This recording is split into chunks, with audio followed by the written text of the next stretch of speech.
Шашпай, анан беріңіз сұрауын, анан шашпай беріңіз, ел үшіп кетті. Тура түшінейлі.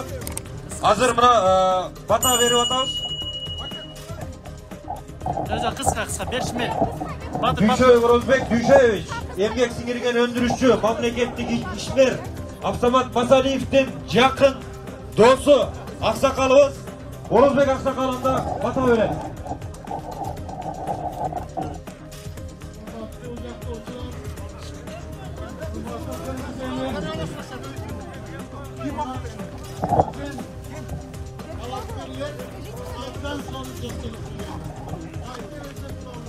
Мақұл десін. Салбастарбыз, елдің арасындағы сұру қабыл алып қойыңыздар. Исаевқа елдің астына бір сұрау берейін дедім әле.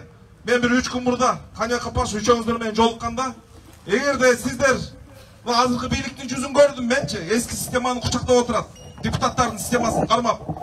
Сіз баға жооп бердіңіздер, мақұл енімде. Бұна елдің астына жооп бересіздер бе?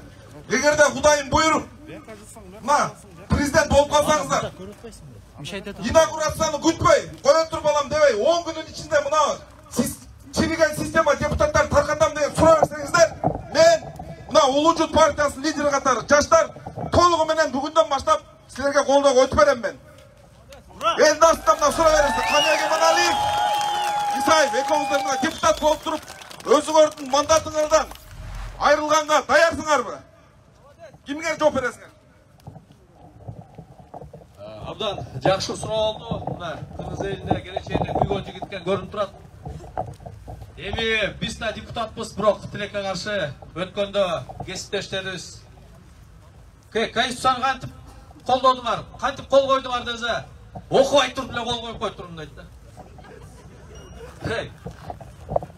Бүгүнкү күндө ушул мыйзамдардын эң алгачкысы болгон, эң негизгиси болгон Конституциянын долбоорун окубай туруп кол койгон депутаттарга бериш керек.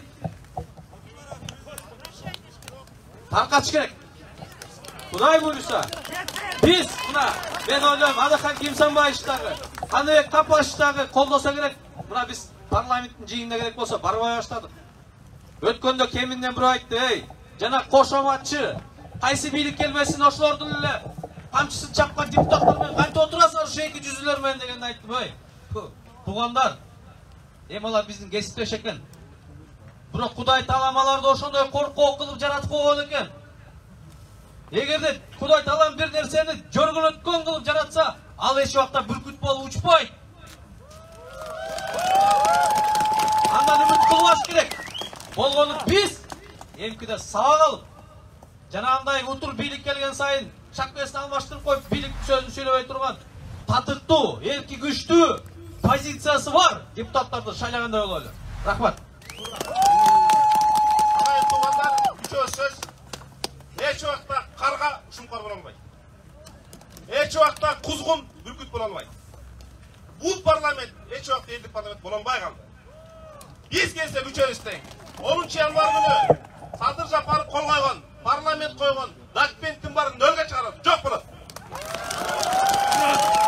Керек деген документ болсо, Канат Саев экөөбүз биринчи, экинчи болуп кол коебуз.